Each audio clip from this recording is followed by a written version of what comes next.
हमने फिजिक्स की first year की बुक स्टार्ट करनी है। इस बुक में सबसे पहले हम चैप्टर नंबर 2 स्टार्ट करते होते हैं।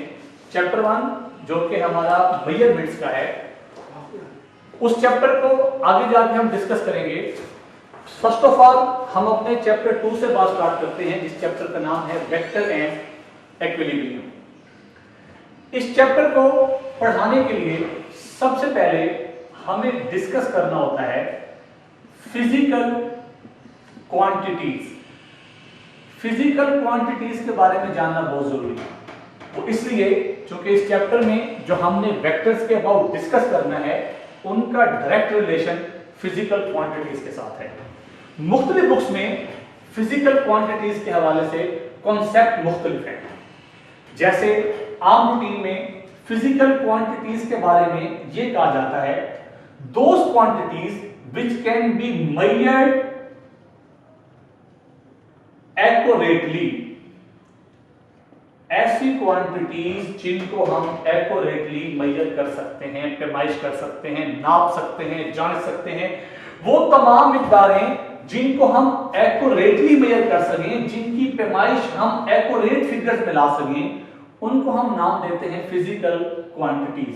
अब यहां से बहुत सारे सवाल आपके माइंड में पैदा होंगे। वो इसलिए क्योंकि हम अपनी डेली लाइफ में बहुत सारी क्वांटिटीज ऐसे सुनते हैं जो रूटीन वर्क में रहती हैं, जैसे एंजाइटी, डिप्रेशन, लव, सारो। ये कोई भी लफ्ज फिजिकल क्वांटिटीज में नहीं आएगा। ये मैंने जितने भी लफ्ज बोले हैं, ये सारे नॉन फिजिकल क्वांटिटीज हैं, ये फिजिकल क्वांटिटीज नहीं है। जैसे मेरे माइंड में एक एग्जांपल आ रही है, फीवर। लोग एक लफ्ज बहुत यूज करते हैं अपनी लाइफ में कि मुझे फीवर हो गया, मेरा फीवर 104 पे है। कभी भी फीवर मेजर नहीं होता। फीवर कोई मेजरेबल क्वांटिटी नहीं है। आप जो बता रहे हैं कि आपको जो फीवर है वो 104 पे है, तो वो आपको फीवर नहीं है, वो बेसिकली आपको टेम्परेचर है। आपने जो मेजर किया है वो टेम्परेचर मेजर किया है, आपने फीवर मेजर नहीं किया। फीवर बेसिकली एक नॉन फिजिकल क्वांटिटी है, फिजिकल क्वांटिटी नहीं है। फिजिकल क्वांटिटी बेसिकली टेम्परेचर है जो आपने मेजर किया है और बताया है कि उसकी वैल्यू 102 थी, 104 थी। तो जो हमने मेजर किया वो बेसिकली फीवर नहीं, वो टेम्परेचर है। तो टेम्परेचर हमारे पास है फिजिकल क्वांटिटी, जिसको हमने एक्यूरेटली मेजर किया। तो बेटा यहां पे हमें एक बात तो ये क्लियर हो गई कि हम फिजिकल क्वांटिटीज किनको कहते हैं और नॉन फिजिकल क्वांटिटीज क्या होती हैं। अब एक बुक के मुताबिक मैंने क्या कहा कि ऐसी क्वांटिटीज जिनको हम एक्यूरेटली मेजर कर सकते हैं। कुछ बुक्स बेसिकली इन क्वांटिटीज को यूं भी डिफाइन करती हैं, these are the quantities which can be used to describe laws of physics। ऐसी क्वांटिटीज जिन्हें हम यूज करते हैं किनको एक्सप्लेन करने के लिए, लॉज ऑफ फिजिक्स। मेरे नजदीक ये बात ज्यादा अच्छी हो गई। वो इसलिए 9th-10th में आपने बहुत सारे लॉज पढ़े, जिसमें से आपने लॉ पढ़ा होगा न्यूटन लॉ। अब न्यूटन लॉ में आपने सेकंड लॉ में फार्मूला पढ़ रखा है F = m में, जिसमें आप बेटा देख रहे हैं फोर्स है, मास है, एक्सेलरेशन है। ये तीनों चीजें बेसिकली क्या हैं? Physical quantities. In physical quantities ने मिलकर एक फिजिक्स का लॉ बना दिया। आपने 9th-10th में पढ़ रखा है ओम लॉ, V = IR। भाई इसमें आपको वोल्टेज मिल रहा है, करंट है, रेजिस्टेंस है, ये तीनों भी क्या हैं? फिजिकल क्वांटिटीज हैं। तो इट मींस एक बात और समझ में आई, बगैर फिजिकल क्वांटिटीज के हम कोई फिजिक्स का लॉ भी नहीं बना सकते। हमें अगर कोई फिजिक्स का लॉ चाहिए तो उसके लिए भी हमें किनकी हेल्प लेनी होगी? फिजिकल क्वांटिटीज की। तो अब तक हमारे पास फिजिकल क्वांटिटीज से जुड़े हुए दो बातें आ गई। ऐसी क्वांटिटीज जिनकी मदद से या जिनको हम एक्यूरेटली मेजर कर सकते हैं, या जिनकी मदद से हम लॉज ऑफ फिजिक्स को डिस्क्राइब कर सकते हैं। तीसरी बात, फिजिकल क्वांटिटीज वो हैं जो वेरियस फिजिकल फिनोमिनन को भी एक्सप्लेन करने के लिए हम इस्तेमाल करते हैं। अब ये तीन अलग अलग बातें, तीन अलग अलग आइडियाज जुड़े हुए किसके साथ हैं? फिजिकल क्वांटिटीज के साथ। एक्यूरेटली मेजर कर सकते हैं, लॉज ऑफ फिजिक्स को डिस्क्राइब कर सकते हैं, फिजिकल फिनोमेना को एक्सप्लेन कर सकते हैं। तो यही वो क्वांटिटीज हैं जो हमारी फिजिक्स को बहुत ज्यादा सपोर्ट करती हैं। हर टॉपिक में, हर जगह हमें इनकी हेल्प चाहिए होगी। अब अगर मैं फिजिकल क्वांटिटीज की एग्जांपल की बात करूं तो वो मैंने दो फार्मूले लिख दिए हैं, तो कुछ क्वांटिटीज तो उनके अंदर हैं जो एग्जांपल बनी हुई है, जैसे फोर्स है, मास है, एक्सेलरेशन है, वोल्टेज है, करंट है, रेजिस्टेंस है। चैप्टर के नाम को अगर मैं देखूं तो नाम है वेक्टर एंड इक्विलिब्रियम। इस मुनासबत से मुझे इस चैप्टर में दो तरह की फिजिकल क्वांटिटीज को डिस्कस करना चाहिए। एक को तो डिटेल के साथ, टाइप्स तो बहुत सारी हैं, अगर फिजिकल क्वांटिटीज की टाइप्स की बात की जाए तो बहुत सारी हैं, लेकिन हमें जो यहां पर जरूरत है वो दो है। Number 1 vectors, number 2 scalars. लेकिन इसका मतलब ये बिल्कुल नहीं कि सिर्फ ये दो ही फिजिकल क्वांटिटीज हैं, हमारे पास बहुत सारी हैं, फिजिक्स में आएंगी। मुख्तलिफ चैप्टर में हम मुख्तलिफ फिजिकल क्वांटिटी डिस्कस करेंगे, लेकिन वो वहां पर वेक्टर्स या स्केलर नहीं होंगी। वो टेंसर भी हो सकती हैं, वो फेजर भी हो सकती हैं, वो कांस्टेंट्स भी हो सकते हैं, वो कन्वर्जन फैक्टर भी हो सकते हैं, वो रेशियोज भी हो सकती हैं। तो कहने का मतलब ये है, सिर्फ यही मान लेना कि फिजिकल क्वांटिटीज यही दो हैं, जिनमें से एक को मैं नाम दे रहा हूं वेक्टर्स का, एक को नाम दे रहा हूं स्केलर्स का, तो गलत। ये तो चूंकि इस चैप्टर की नौयत इस तरह की है, जरूरत इस वक्त इस तरह की है कि हमें इन दोनों को डिस्कस करना है। और मेजर जो हमारा चैप्टर है वो बेसिकली वेक्टर्स का है, जिसे हमने डिटेल से डिस्कस करना है। डिफरेंस बहुत जरूरी है वेक्टर्स में और स्केलर में। तो बात आ गई जी वेक्टर्स पर। बात ये है, वेक्टर्स के बारे में जो अमूमी तौर पर एक कॉन्सेप्ट रहता है वो ये ऐसी क्वांटिटीज हैं जिनकी मैग्नीट्यूड होती है। अब यकीनन आपके माइंड में एक अच्छा सवाल होगा कि ये तो लफ्ज ही हमने पहले मर्तबा सुन लिया, जिनकी मैग्नीट्यूड होती है। हमें ये बताना पड़ेगा कि हम मैग्नीट्यूड कहते किसे हैं। भाई मैंने क्या कहा था, अगर आप मेरे लेक्चर को थोड़ा पीछे लेके जाएं तो मैंने कहा था कि ऐसी क्वांटिटीज जिनको हम मेजर कर सकते हैं वो फिजिकल होती हैं। और मैंने फिजिकल की बाद में ले आया किसको? वेक्टर्स को। भाई अगर वो मेजर हो सकती हैं तो इट मींस उनकी कोई ना कोई वैल्यू तो होगी। जब तक उनकी कोई वैल्यू ही नहीं है तो मैं उन्हें मेजर कैसे करूंगा? मेजर करने का मतलब यह है कि उनकी कोई ना कोई वैल्यू जरूर होगी, उनकी कोई ना कोई मैग्नीट्यूड जरूर होगी। तो याद रखिएगा, मैग्नीट्यूड से बेसिकली हमारा मतलब है वैल्यू, अमाउंट। कोई वैल्यू होगी तो हम उससे मेजर करेंगे। तो एक बात क्लियर हुई, वेक्टर्स भी फिजिकल क्वांटिटीज हैं। इट मींस इनकी वैल्यू होती है, वैल्यू होती है तो फिर ये मेजरेबल भी होती होंगी। तो पहली बात, वेक्टर्स हैं जिनकी मैग्नीट्यूड होती है। नंबर 2, वेक्टर्स वो होते हैं जिनकी डायरेक्शन भी होती है, एक प्रॉपर सिंथ होती है। मैं जब एग्जांपल पे जाऊंगा तो ये बात बड़ी अच्छी क्लियर हो जाएगी कि डायरेक्शन से हमारा मतलब क्या है। बिल्कुल आगे चलेंगे, बहुत सारी बातें भी रहती हैं। वेक्टर्स वो हैं जिनके यूनिट्स भी होते हैं, किसी न किसी यूनिट से हम उसे जाहिर करते हैं। कोई भी क्वांटिटी है, जैसे मैंने कहा जी एक शख्स मूव कर रहा है 5 मीटर पर सेकंड की रफ्तार से नॉर्थ की तरफ। मैं ये तीनों बातें कर गया। 5 जो मैंने कहा वो मैग्नीट्यूड है, नॉर्थ की तरफ डायरेक्शन है, मीटर पर सेकंड यूनिट है। एक ही सेंटेंस में तीनों बातें इकट्ठी आ गई।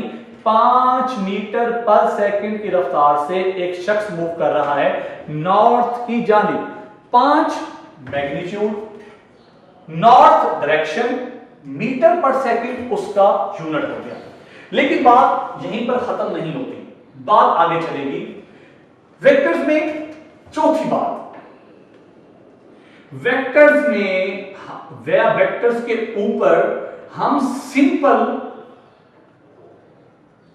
अरिथमेटिक रूल्स अप्लाई नहीं कर सकते। अरिथमेटिक रूल्स क्या हैं? मैथ के अंदर यूज होने वाले तमाम रूल्स अरिथमेटिक कहलाते हैं। इसका मतलब ये हुआ, मैं कहना ये चाह रहा हूं, अगर मुझे इन वेक्टर्स को ऐड करना पड़ा, इन वेक्टर्स को सब्ट्रैक्ट करना पड़ा, इनको मल्टीप्लाई करना पड़ा, तो मैं मैथ का कोई भी रूल इन पर अप्लाई नहीं कर सकता। कैलकुलेटर पे ऐड कैसे करूं, कैलकुलेटर पे इनको मल्टीप्लाई कैसे करूं, कैलकुलेटर पे इनको सब्ट्रैक्ट कैसे करूं। तो कहने का मतलब ये है कि आप सिंपल जो मैथ के रूल हैं वो वेक्टर्स के ऊपर अप्लाई नहीं कर सकते। अब आपका अगला सवाल होगा, सर फिर हम इनको कैसे ऐड करेंगे, इनको कैसे सब्ट्रैक्ट करेंगे, मल्टीप्लाई कैसे होगा। बेटा याद रखें, ये बात बहुत जरूरी है, वेक्टर्स की मैं समझता हूं सबसे अच्छी जो निशानी है वो है ही ये, वेक्टर्स होते हैं जिनके ऊपर vectors law are applicable. Vectors के कुछ लॉ हैं जो इनके ऊपर एप्लीकेबल होते हैं। इट मींस मैं कहना ये चाहता हूं, वेक्टर्स ऐड भी होते हैं, वेक्टर सब्ट्रैक्ट भी होते हैं, वेक्टर मल्टीप्लाई भी होते हैं, लेकिन इनके अपने रूल्स हैं। ऐड करने के भी अपने रूल, सब्ट्रैक्ट करने के भी अपने रूल, मल्टीप्लाई करने के भी अपने रूल। कोई भी अरिथमेटिक रूल अप्लाई नहीं होगा। मैथ के जो सिंपल रूल हैं वो हम यहां पे अप्लाई नहीं करेंगे। यकीनन मैं एग्जांपल पे जाऊंगा, लेकिन उससे पहले जरा इन दोनों का जो फर्क है वो बहुत जरूरी है। स्केलर्स क्या होते हैं भाई, बहुत सारी बातें तो यही वेक्टर वाली हमें स्केलर्स के अंदर भी मिल जाएंगी। फिर फर्क ये चीज का है। तो जी पहली बात लेके आते हैं, फिजिकल क्वांटिटी तो ये भी है, क्योंकि हमने इसी के दो बच्चे पैदा किए थे, ये भी उसी का ही बच्चा है, फिजिकल क्वांटिटी। स्केलर जो कि फिजिकल क्वांटिटी है तो जाहिर बात है एक्यूरेटली मेजर भी की जाती होगी। जब ये एक्यूरेटली मेजर की जाती है तो इसकी भी मैग्नीट्यूड होती है, इसकी भी वैल्यू होती है। वैल्यू होगी तो भाई मेजर होगी ना, नहीं तो फिर हम कैसे मेजर करेंगे। मैग्नीट्यूड होती है, मेजर कर सकते हैं। एक बात जो यहां थी वो यहां पर भी है। नंबर 2, इनका भी यूनिट होता है, यूनिट जैसे इनका भी था इनका भी है। दो बातें मैच हो गई। तीसरी बात, हमने यहां क्या कहा था कि हम वेक्टर्स के ऊपर सिंपल अरिथमेटिक रूल अप्लाई नहीं कर सकते। याद रखें, बचपन से हम सीखते ये जा रहे हैं, स्केलर्स के ऊपर हम सिंपल अरिथमेटिक रूल्स ही अप्लाई करते हैं। ये जितने भी स्केलर हैं ये add, multiply, subtract simple arithmetic rules पर ही होते हैं। हम तमाम सिंपल अरिथमेटिक रूल्स अप्लाई कर देते होते हैं स्केलर्स पे, ये नहीं अप्लाई होते। इसका मतलब ये हुआ यहां पर वेक्टर लॉज एप्लीकेबल थे, यहां पे ऐसा कोई चक्कर नहीं है। जब ये हैं स्केलर तो इनका इनके साथ क्या ताल्लुक। सबसे जो इंपॉर्टेंट बात है वो मैं अब करने जा रहा हूं। यहां क्या कहा था, वेक्टर्स वो होते हैं जिनकी डायरेक्शन होती है। अब आम रूटीन में हम ये कहते हैं स्केलर्स वो होते हैं जिनकी डायरेक्शन नहीं होती। बिल्कुल ऐसे, क्योंकि अब आपके माइंड में सवाल आ चुका है, आप भी पूछ लोगे सर ने गड़बड़ कर दी है। वो गड़बड़ ये की है, सर कह रहे हैं स्केलर की डायरेक्शन नहीं होती। मुझे पता है आपके माइंड में जो क्वेश्चन चल रहा है वो ये है, सर फिर आप करंट के बारे में क्या कहेंगे। करंट के बारे में तो हमने ये पढ़ रखा है, हमें तो 9th 10th में या पिछली क्लासेस में ये पढ़ाया गया था, करंट जो होता है वो फ्लो करता है पॉजिटिव से नेगेटिव की जानिब। अब करंट का पॉजिटिव से नेगेटिव की तरफ जाना पक्की बात है, करंट की क्या है, डायरेक्शन है। हम कहते हैं इस तार में से 5 एम्पीयर करंट फ्लो कर रहा है। अब 5 क्या है, मैग्नीट्यूड, एम्पीयर क्या है, यूनिट, पॉजिटिव से नेगेटिव क्या है, उसकी डायरेक्शन।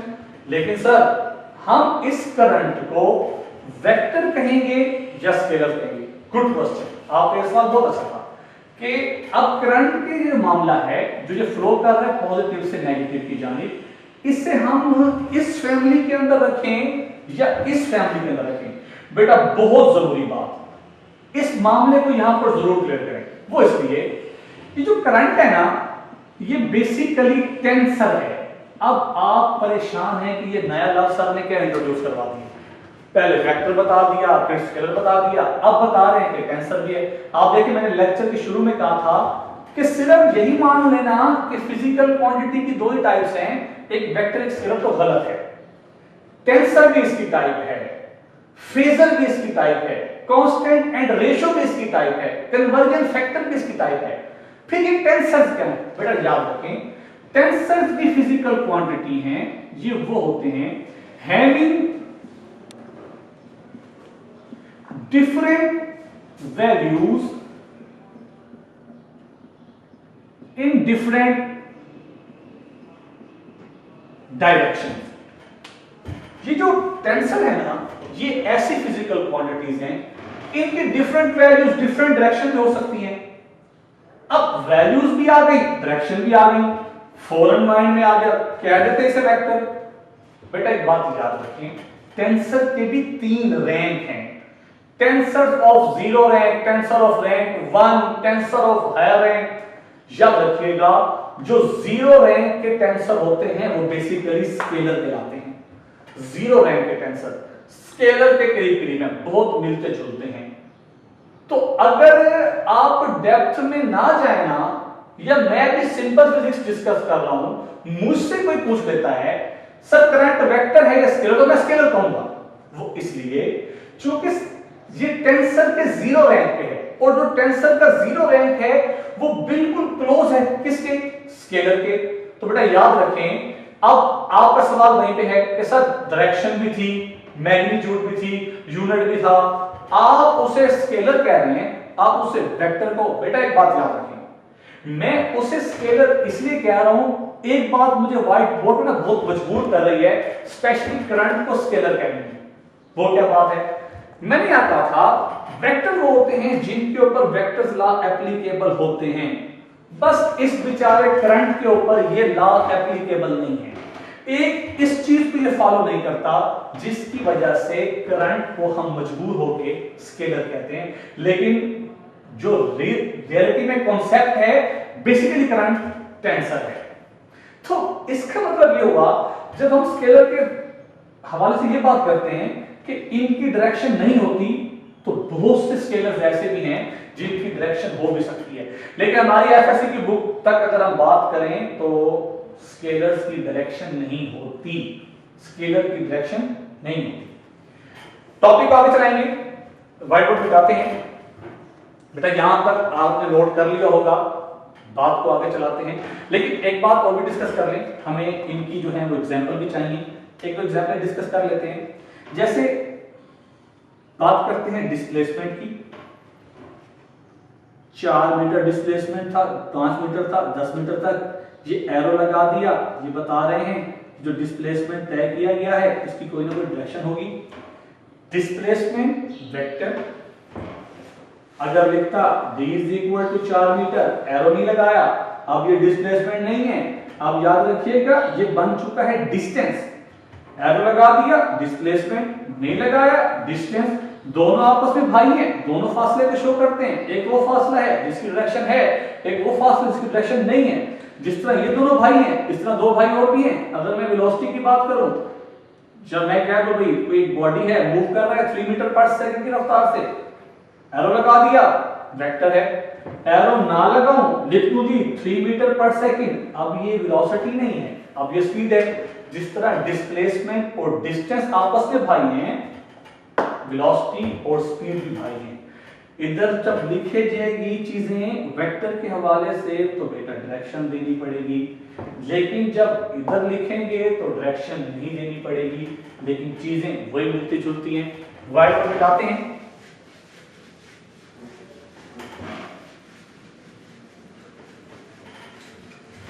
यकीनन उम्मीद है यहां तक आपको बेसिक जो चीजें हैं वो क्लियर हुई होंगी।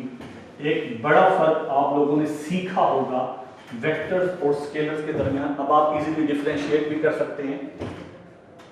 हमें चूंकि चैप्टर के नाम ने बताया कि चैप्टर वेक्टर्स एंड इक्विलिब्रियम का है, तो मजबूरी है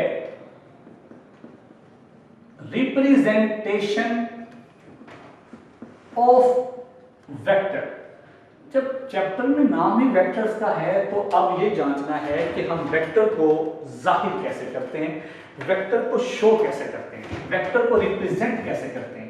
भाई मैं तो बुक खोल के बैठा हूं, पढ़ रहा हूं, मुझे क्या पता इस सेंटेंस में जिस फिजिकल क्वांटिटी का जिक्र किया गया है कि वेक्टर है या स्केलर है। पहचान करना चाहते हैं, जानना चाहते हैं कि लिखी हुई चीज वेक्टर क्या होगी, स्केलर क्या होगी।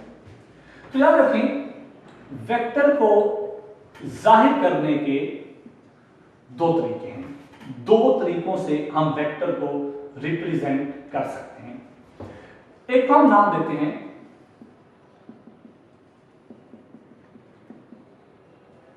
ग्राफिकल मेथड, एक है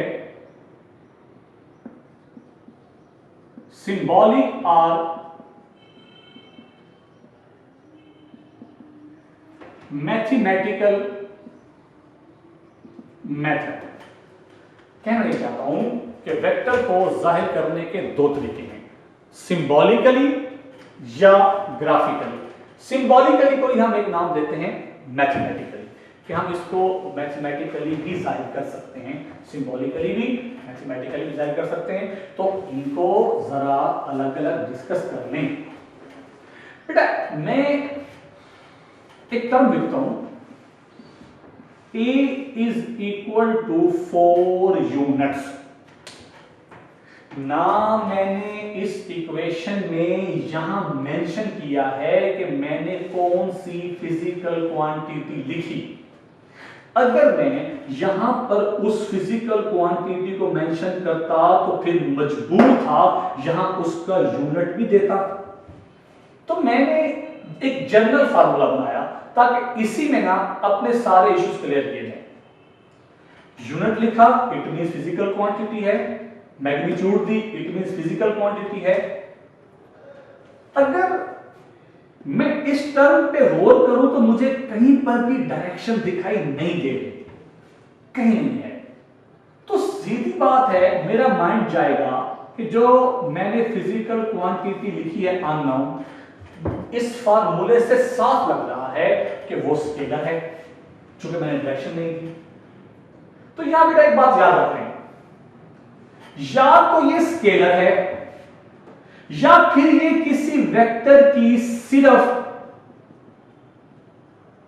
मैग्नीट्यूड है। बेटा जब हम किसी वेक्टर की मैग्नीट्यूड लिखते हैं ना, सिर्फ मैग्नीट्यूड, मिकदार, कितनी मिकदार है, फिर जरूरी नहीं है कि हम उसकी डायरेक्शन साथ दें, बल्कि हम डायरेक्शन साथ देते ही नहीं। एक तो ये तरीका है सिर्फ मैग्नीट्यूड लिखने का। मैग्नीट्यूड लिखने का एक तरीका और है जो हमारे मामले को और भी आसान कर देता है। टर्म लिखो, फार्मूला बनाओ, उसके साथ लगा दो एक मॉड। जब हम ये मॉड बनाते हैं ना बेटा, तब भी हम सिर्फ बात कर रहे होते हैं मैग्नीट्यूड की, डायरेक्शन की बात नहीं कर रहे होते। अब ये भी वेक्टर की मैग्नीट्यूड है, अब ये भी वेक्टर की मैग्नीट्यूड है, तो भाई फिर इनमें वेक्टर कहां है? हम तो रिप्रेजेंटेशन कर रहे हैं किसकी? वेक्टर की। तो याद रखें, अगर मैं यही फार्मूला दोबारा लिखता हूं, a is equal to 4 units और लगा देता हूं इधर एरो, अब ये बन चुका है वेक्टर। अगर ये वेक्टर बन चुका है तो मुझे इधर डायरेक्शन भी शो करनी पड़ेगी, साउथ, नॉर्थ, ईस्ट, वेस्ट, कोई एक डायरेक्शन तो दूंगा ना, फार्मूले को बैलेंस तो करना है। अगर मैंने इधर डायरेक्शन दी है तो मुझे वो डायरेक्शन इधर भी तो शो करनी है ना, तो मुझे वो डायरेक्शन देनी पड़ेगी। अब ये पूरी टर्म बन चुकी है वेक्टर। लेकिन अगर इसी वेक्टर की सिर्फ मैग्नीट्यूड लूं तो फिर क्या करूंगा? यही चीज उठाई, यहां पर ले आया, डायरेक्शन हटा दी। जब डायरेक्शन हटा दी तो से नॉर्थ भी हटा दिया, साउथ भी हटा दिया, ईस्ट भी हटा दिया, वेस्ट भी हटा दिया, किसी किस्म की कोई डायरेक्शन इंडिकेट नहीं की। नहीं करूंगा तो सिर्फ बात कर रहा हूं किसकी? मैग्नीट्यूड की। कर दी तो बस इट मींस हम फिर चले गए फैक्टर्स की जानिब। उम्मीद तौर पर हम अपनी हैंड राइटिंग में लिखते हुए, पेपर लिख रहे हैं, टेस्ट लिख रहे हैं, जब कोई नोट्स बना रहे हैं, हैंड रिटन वर्क कर रहे हैं, तो हम उम्मीद तौर पर वेक्टर को ऐसे ही जाहिर करते हैं।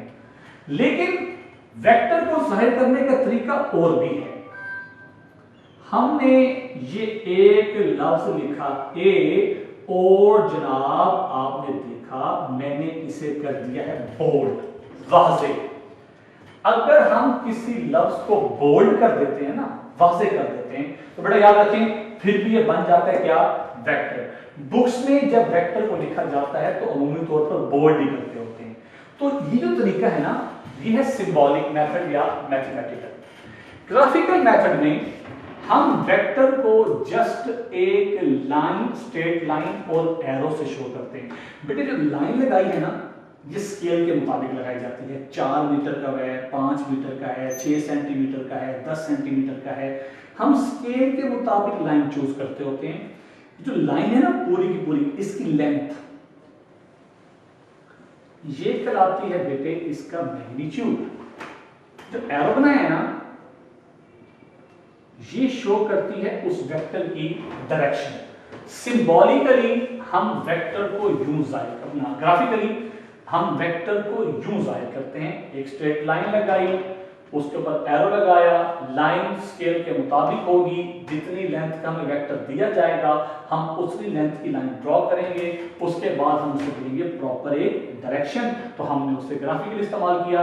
ये मेथड बहुत यूज होगा क्योंकि जब हम वेक्टर लॉस की बात करेंगे ना आगे जाके, law of parallelogram, law of polygon, head to tail rule पढ़ेंगे आगे जाके, वहां पर हमने वेक्टर को यूं बहुत शो करना है। हमारी मजबूरी होगी, हमने वेक्टर को बनाना है, हम उसे यूज करेंगे। तो ये तो थी वेक्टर को जाहिर करने का तरीका। अब कुछ सिंपल से वेक्टर्स की टाइप्स पढ़ लेते हैं। वेक्टर कौन कौन से होते हैं, वेक्टर की टाइप्स क्या हैं। क्योंकि चैप्टर ही वेक्टर है तो हमें कुछ सिंपल टाइप्स पता होनी चाहिए जो हमें आगे जाके यूज करनी है। Types of vector. वेक्टर कितने तरह के हो सकते हैं, तो मैं कोशिश करता हूं वो सारे बता दूं जो आपके एफएससी लेवल पर यूज होते हैं। तो वही जो है वो डिस्कस कर लेते हैं। सबसे पहले बात करते हैं जी इक्वल वेक्टर्स। इक्वल वेक्टर्स कौन से होते हैं बेटे? इक्वल वेक्टर वो होते हैं जिनकी मैग्नीट्यूड भी सेम होती है, डायरेक्शन भी सेम होती है। दो ऐसे वेक्टर्स जिनकी मैग्नीट्यूड भी सेम, डायरेक्शन भी सेम, हम उन्हें नाम दे देते होते हैं इक्वल वेक्टर्स। इक्वल वेक्टर्स की निशानी ये हो गई जिनकी मैग्नीट्यूड भी सेम, जिनकी डायरेक्शन भी सेम। अगर इन दोनों में से कोई एक चीज डिफरेंट है ना या मैच नहीं कर रही तो याद रखिएगा बेटा वो इक्वल वेक्टर बिल्कुल नहीं कहलाते। उन्हें हम फिर नाम देते हैं अनइक्वल वेक्टर्स। जिनकी या तो इनमें से कोई एक चीज डिफरेंट हो या फिर दोनों डिफरेंट हो, दोनों सेम नहीं है, दोनों डिफरेंट है, फिर हम उन्हें इक्वल वेक्टर्स का नाम नहीं देते, फिर हम उन्हें नाम देते हैं अनइक्वल का। तो मैं दो वेक्टर बना देता हूं, पक्की बात है अनइक्वल है, क्यों? डायरेक्शन नहीं सेम, होल करो तो मैग्नीट्यूड भी नहीं सेम, ये बड़ा है छोटा है, अनइक्वल वेक्टर। दोनों की magnitude direction same, equal vector. लेकिन यहां मामला बन चुका है अनइक्वल वेक्टर्स का। Number 3 parallel vectors. ऐसे वेक्टर्स जिनकी मैग्नीट्यूड सेम हो चाहे ना हो, लेंथ सेम हो चाहे ना हो, लेकिन डायरेक्शन सेम होना बहुत जरूरी है। आपने देखा मैंने दो ऐसे वेक्टर बनाए बेटे जिनकी मैग्नीट्यूड सेम नहीं है, लेंथ में ज्यादा है, लेंथ में कम है, डायरेक्शन क्या है? सेम। इट मींस मैं कहना चाहता हूं पैरेलल वेक्टर्स की डायरेक्शन सेम होना जरूरी है, मैग्नीट्यूड सेम होना जरूरी नहीं है। पैरेलल वेक्टर का ताल्लुक डायरेक्शन के साथ है, मैग्नीट्यूड के साथ नहीं। तो मैं कह सकता हूं ना हर पैरेलल वेक्टर डायरेक्शन में तो सेम हो सकता है मैग्नीट्यूड में सेम हो या ना हो। जैसे ये दो वेक्टर हैं, अब अगर मैं इनकी बात करूं तो इनके अंदर दो खसूसियात है, ये इक्वल भी है पैरेलल भी है। पैरेलल इसलिए है कि डायरेक्शन सेम है, इक्वल इसलिए है कि मैग्नीट्यूड भी सेम है। यहां डायरेक्शन सेम है, मैग्नीट्यूड सेम नहीं है, उसके बावजूद भी पैरेलल है। अगर मैं चौथी टाइप पे जाऊं, वेक्टर की चौथी टाइप, अगर मैं इक्वल से अनइक्वल जनरेट कर सकता हूं तो बेटे मैं पैरेलल से एंटी पैरेलल भी जनरेट कर सकता हूं। Anti parallel vectors. इक्वल के अपोजिट अनइक्वल, पैरेलल के अपोजिट एंटी पैरेलल। अब एंटी पैरेलल में क्या है, फिर वही बात करूंगा जो यहां की थी, मैग्नीट्यूड सेम हो चाहे ना हो, क्या चीज सेम हो, डायरेक्शन। मैग्नीट्यूड सेम हो चाहे ना हो, क्या चीज ऑपोजिट हो, डायरेक्शन। अगर दो वेक्टर टोटली ऑपोजिट हैं, एक इधर लाई कर रहा है, एक इधर लाई कर रहा है, एक ईस्ट पे है, एक वेस्ट पे है, एक नॉर्थ पे है, एक साउथ पे है, अगर टोटली ऑपोजिट हैं, चाहे उनकी मैग्नीट्यूड सेम हो चाहे ना हो, डायरेक्शन ऑपोजिट हो गई, आप कह दोगे ये वेक्टर्स कौन से हो गए, एंटी पैरेलल वेक्टर। एंगल के लिहाज से देखूं ना, अगर मैं जावियों के लिहाज से देखूं तो बेटा एमसीक्यूज याद रखें, पैरेलल वेक्टर चूंकि डायरेक्शन सेम किए बैठे होते हैं तो इनके दरमियान बनने वाला एंगल 0 का होता है। Anti parallel vector totally opposite lie कर रहे होते हैं तो इनके दरमियान बनने वाला एंगल 180 का हो जाता है। तो इनके मामला इस तरह के हैं कि इनकी मैग्नीट्यूड से हमारा कोई ताल्लुक ही नहीं, इन दोनों का फैसला डायरेक्शन देके किया जाता है। डायरेक्शन से vector parallel, direction opposite vector anti parallel. पांचवी लाइन ये तो बेटा बड़ी सिंपल थी। अब जो वेक्टर आ रहे हैं ये तगड़े वेक्टर हैं, ये आना बहुत जरूरी है, इसके ऊपर चैप्टर बेस करता है। वेक्टर का नाम कोलिनियर वेक्टर। भाई ये कौन से वेक्टर हैं? ऐसे तमाम वेक्टर, चाहे वो 1 हो, 2 हो, 3 हो, 4 हो, जो एक ही लाइन में लाई कर रहे होते हैं, एक ही डायरेक्शन में लाई कर रहे होते हैं, all vector lies in same direction, उन सब को हम नाम देते हैं collinear vectors. Vectors lie on same line, ऐसे तमाम वेक्टर जो एक ही लाइन पे लाई कर रहे होते हैं उनको हम नाम देते हैं किसका, collinear vectors. Number 6, vectors coplanar vectors. इन वेक्टर्स को समझना बहुत जरूरी है क्योंकि इनका हमारे चैप्टर में यूज भी है। हम एक एग्जांपल लेते हैं, इस बुक की एग्जांपल लेते हैं। बेटा यूं समझ लें, ये हमारे पास एक प्लेन है। प्लेन समझेंगे क्या होती है, 2 डायमेंशनल होती है, एक्स एक्सिस है, वाई एक्सिस है, सब कुछ है। ये कोई ना एक प्लेन है, मैं इस प्लेन में यहां से लाता हूं एक वेक्टर, एक हो गया। मैं इस प्लेन में दूसरा वेक्टर लाता हूं, 2 हो गए। मैं इस प्लेन में एक तीसरा वेक्टर लाता हूं, 3 हो गए। आप देख सकते हैं ये 3 जो वेक्टर मैं लेके आया हूं, तीनों एक ही प्लेन पे पड़े हुए हैं। इनमें कोई भी एक वेक्टर इस वक्त प्लेन को छोड़ नहीं रहा, क्योंकि ये तीनों एक ही प्लेन में पड़े हुए हैं। यही वजह है कि हम इन तीनों को नाम देते हैं कोप्लेनर। अब आपके माइंड में सवाल आ रहा है, सर क्या मैक्सिमम 3 वेक्टर कोप्लेनर हो सकते हैं? भाई बहुत सारे बना लो, ये कोई तादाद तो नहीं है। क्योंकि इस वक्त मैंने 3 पॉइंटर रखे तो मैंने कोप्लेनर कह दिया। अगर मैं इनमें से एक पॉइंटर उठा के यहां से बाहर कर देता हूं तो अब ये तो कोप्लेनर हो गया आपस में, जो ये बाहर आए हैं ना ये कोप्लेनर नहीं है। पहले यही 3 कोप्लेनर थे, अब इनमें से एक जो है वो प्लेन को छोड़ के बाहर निकल आया।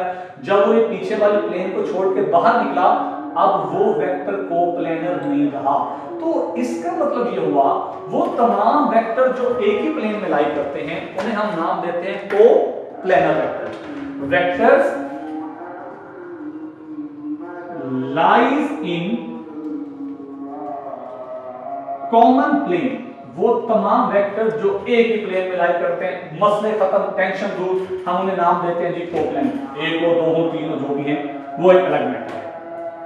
Number 7, कॉनकरेंट vectors. एक बात यहां पर मेंशन करना बहुत जरूरी, जो ये मैंने लिखा है ना कॉनकरेंट वेक्टर, इन वेक्टर्स का मैक्सिमम ताल्लुक है ही फोर्सेस के साथ, और फोर्स खुद एक वेक्टर क्वांटिटी है। मतलब कहने का ये है कि इस चैप्टर में ये जो लफ्ज कौन कोरेंट आएगा ये बेसिकली फोर्सेस के साथ ही आएगा।